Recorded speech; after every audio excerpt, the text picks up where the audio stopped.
Muy buenas tardes. Agradezco al Instituto Electoral del Estado de Zacatecas el haberme invitado a conversar con el público acerca de este acontecimiento tan importante en la historia de México como fue la Revolución de Independencia. Yo le llamo Revolución de Independencia, pero es más conocida como la Guerra de Independencia.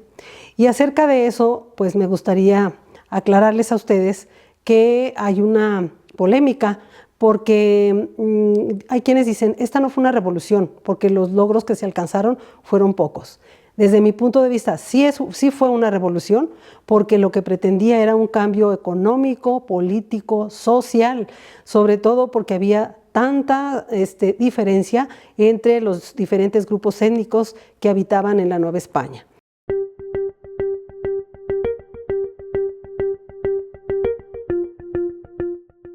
Este acontecimiento está, como toda la historia de nuestro país, rodeada de mitos. Y bueno, a partir de los 70s, en que llega a México la nueva historia y que los historiadores empezamos a trabajar con otros enfoques, nuevos enfoques, pues empezamos un poco a cambiar estos mitos. Y bueno, no falta quien pregunte, ¿acaso nos contaron puras mentiras? Claro que no. Porque el mito no se construye de la nada, no se construye de la invención. El mito se construye de un acontecimiento que fue real, con un personaje que fue real. Por lo tanto, aunque en nuestra historia haya muchos mitos, hay muchas verdades también.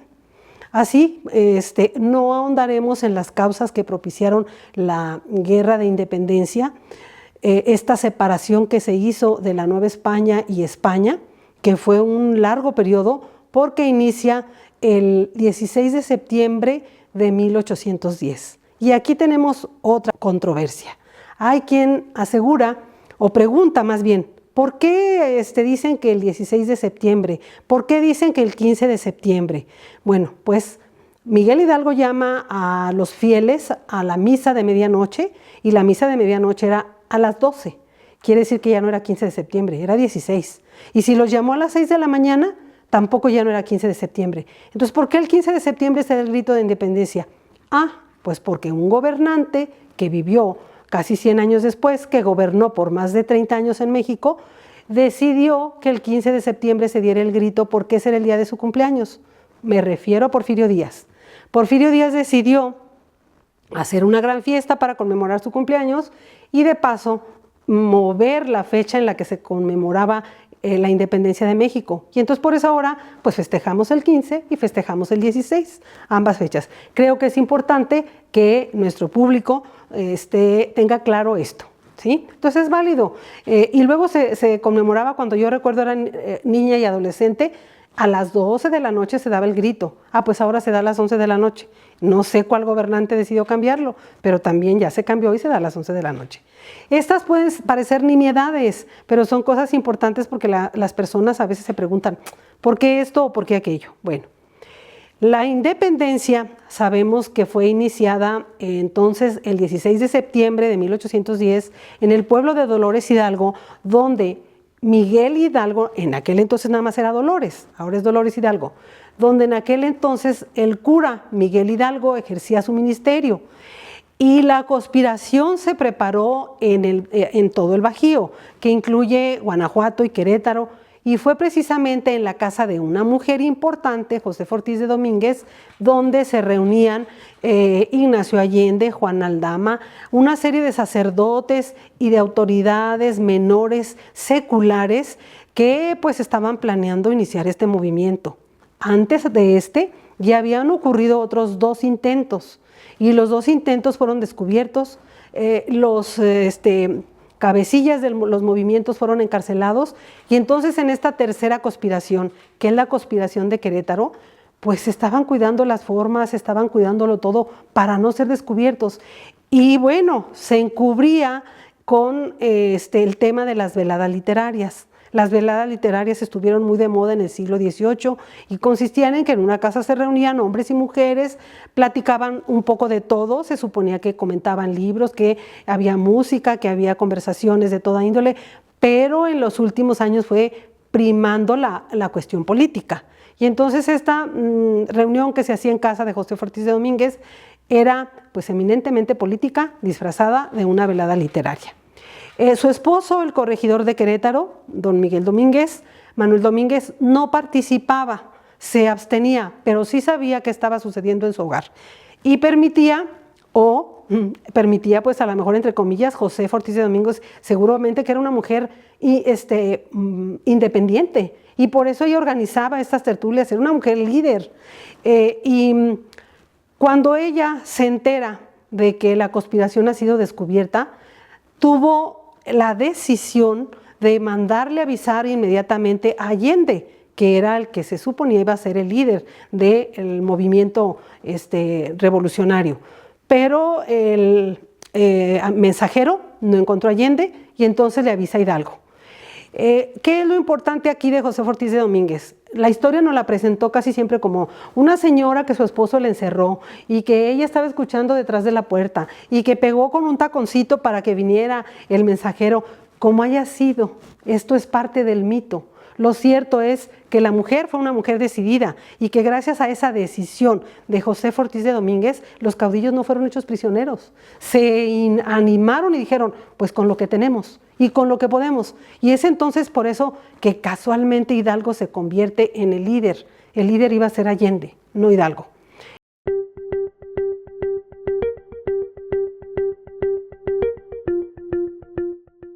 Y bueno, se inicia este primer movimiento, como ya sabemos, totalmente improvisado.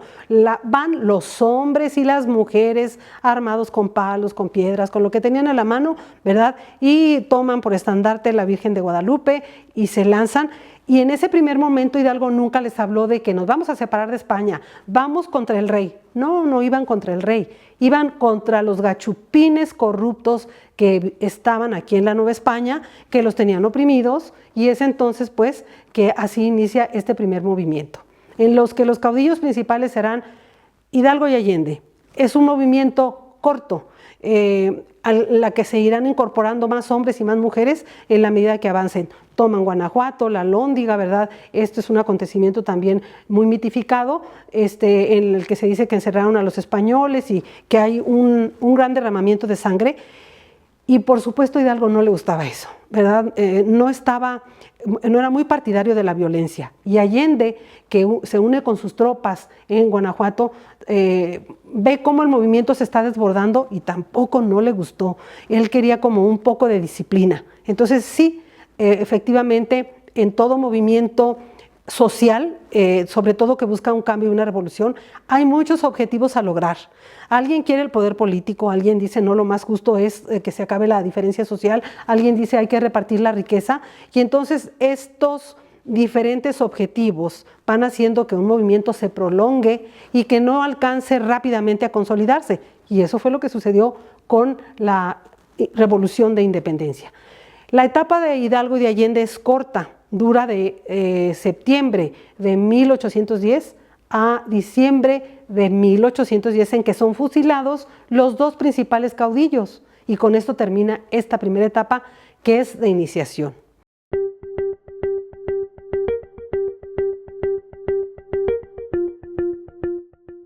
Hay una segunda etapa, que es la etapa de organización. Y en la etapa de organización será encabezada por José María Morelos y Pavón, en la etapa más, como su nombre lo dice, más organizada, en la que se pretende dar ya leyes por si alcanzamos la independencia, ¿verdad? Tenemos que tener cómo gobernarnos, no podemos seguir en la anarquía. Y luego vendrá una etapa de resistencia larga, la guerra de guerrillas, y finalmente la etapa de consumación. El proceso fue muy largo, de 11 años. La independencia se consuma hasta el 27 de septiembre de 1821. Entonces, en este proceso largo, las mujeres fueron sumamente importantes, sobre todo en la etapa de iniciación. Si los hombres solos se hubiesen ido a la guerra, pues habría sido una pequeña multitud que probablemente el ejército realista pronto los habría sofocado. Pero iban las mujeres con palos, con cacerolas, con gritos, acompañando a los hombres. Y bueno, no solamente eso, en esta primera etapa también va a haber mujeres importantes como Leona Vicario, que empieza a escribir cómo va el movimiento y empieza a dar información. Ella también esposa de un hombre con cierto poder, Andrés Quintana Roo. Entonces, pues tenemos que en la etapa en la Guerra de Independencia las mujeres estuvieron presentes en cada una de las etapas, realizando diversas acciones, ejerciendo diferentes roles que hicieron que los insurgentes pudieran sostenerse. Entonces tenemos primero a estas mujeres con cierto poder, que fueron muy pocas, que eran criollas, que tenían ciertos recursos económicos y que pudieron apoyar en el inicio, como José Ortiz de Domínguez, como Leona Vicario, como la Güera Rodríguez, ¿verdad? Con sus recursos económicos también financiaron el movimiento. Luego tenemos a las mujeres que se fueron con los hombres al movimiento armado y que van a empuñar las armas, que van a aprender a cómo funciona un rifle, ¿verdad? Y luego estas mujeres tan importantes que van a ser las enfermeras. En todos los avances del ejército, pues hubo heridos. ¿Y qué habrían hecho los hombres y las mujeres? Pues ahí déjenlos, porque tenemos que seguir avanzando. Sin embargo, las mujeres acostumbradas al cuidado de los otros, ellas van a ser las que van a ser las enfermeras que van a ir curando y cargando con todos esos heridos. Entonces, la labor de la enfermera fue muy importante. Pero está la otra labor de las mensajeras, aquellas mujeres decididas que no tenían miedo a atravesar las filas del ejército del otro lado y llevar mensajes, ¿verdad? Exponiéndose a que las tomaran prisioneras y les sucediera algo. También va a haber mujeres que van a comandar ejércitos pequeños. Tenemos el caso de una mujer en Tasco que le apodaron la capitana, ella se llamaba Manuela, y va a formar un ejército de hombres y mujeres, principalmente de hombres, una mujer decidida que va al frente. Esto será en la etapa de organización. Entonces, las mujeres pues fueron decisivas en este acontecimiento y bueno, la historia no les dio su lugar en los años en los que se hizo la historia positivista, la historia que engrandecía a los héroes, que eran varones, ¿verdad? Y que también había mujeres heroínas como estas que mencioné al principio, pero están todo el grueso de mujeres que acompañaron a los hombres y que realizaron todas estas labores. Por supuesto, también está la tarea de cocinar. Esto que la mujer hacía cotidianamente, pues lo siguió haciendo, pero ahora sigue yendo con los hombres, alimentándolos porque, bueno, si ellas no los alimentaban, ellos también se habrían alimentado de lo que hubiesen podido, pero habían tenido pues menos fuerzas para estar al frente del ejército.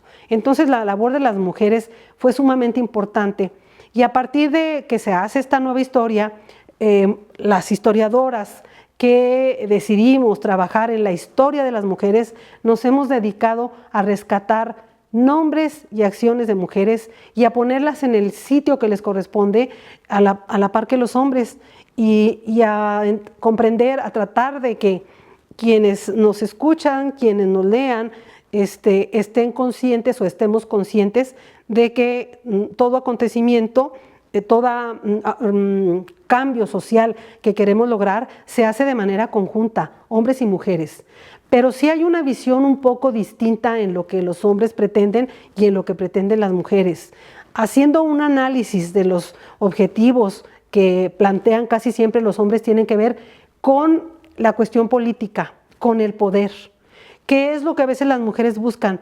La familia, el entorno, el mejorar el espacio en el que vivimos, porque las mujeres hemos vivido pues por siempre en el estado, en la vida cotidiana, en la casa, pero desde que hemos salido nos damos cuenta pues cuán importante, ¿verdad?, es lo que sucede también allá afuera y cómo impacta a todas y a todos. Entonces, conjuntando esta visión de lo que los hombres consideran que es más importante y de lo que consideramos las mujeres que es más importante, pues enriquece una visión, un objetivo, y creo que eso es lo que en el movimiento independentista fue tan decisivo. Entonces, en cada etapa tenemos pues mujeres que participaron.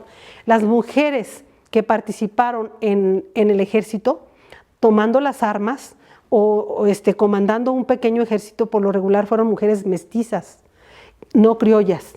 Las criollas estuvieron, como ya lo dije, tenían otra situación económica y estaban en otro espacio, pero las mestizas son las que fueron a tomar las armas. Y las indígenas, bueno, pues son estas mujeres que también acompañarán a sus familiares y que estarán ahí en la bola, como se decía, pero que también fue tan importante. Entonces, podemos decir que en la Revolución de Independencia participaron todas estas mujeres.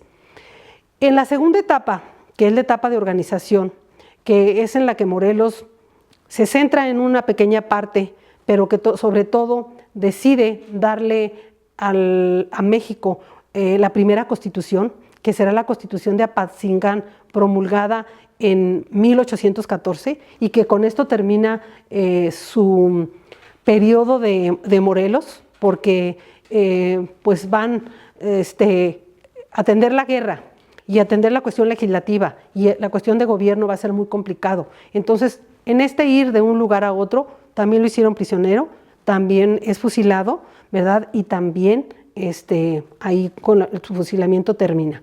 Pero en esta etapa tenemos una mujer muy importante que fue olvidada durante mucho tiempo y que en los últimos años fue rescatada por su importancia. Me refiero a Gertrudis Bocanegra. Es una mujer muy importante porque ella se queda en casa mientras que su marido y su hijo van a la guerra.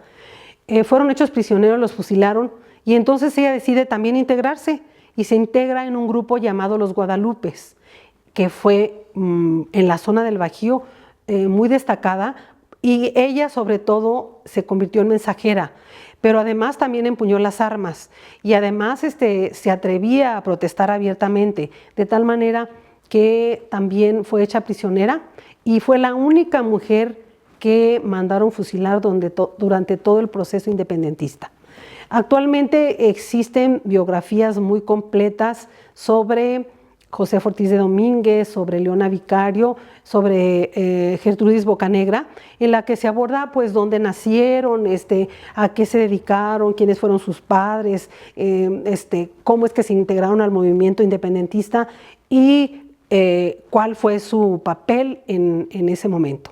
Entonces, aquí yo estoy haciendo breves reseñas como invitando al público a que se animen a leer las biografías de estas mujeres tan importantes en la independencia, y también hay muchísimos trabajos que abordan la labor que hicieron estas mujeres que podemos considerar de menor importancia, pero que no lo fueron tan de menor, puesto que gracias a ellas el grueso del ejército insurgente pudo avanzar y mantenerse.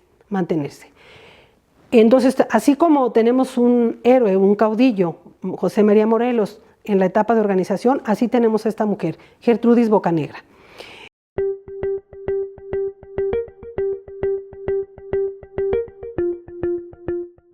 En la etapa de resistencia, como su nombre lo dice, es la guerra de guerrillas.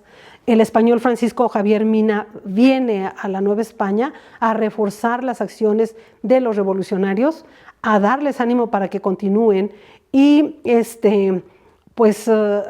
ya aparecen otros caudillos como Vicente Guerrero, como Ignacio López Rayón, como Pedro Asensio, que andan por las montañas de Guerrero, del sur y de todo eso, y que son muy perseguidos por las tropas realistas. El virrey dio un indulto para que todos los que quisieran se fueran a su casa y no serían perseguidos, no serían acusados, y esto hizo que el movimiento se debilitara.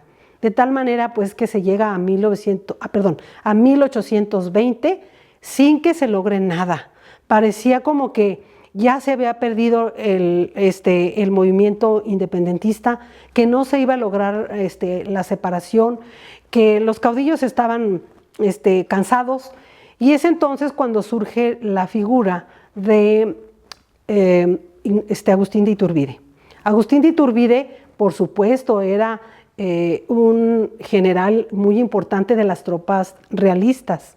Él servía al virrey y él fue comisionado para tomar prisionero a Vicente Guerrero.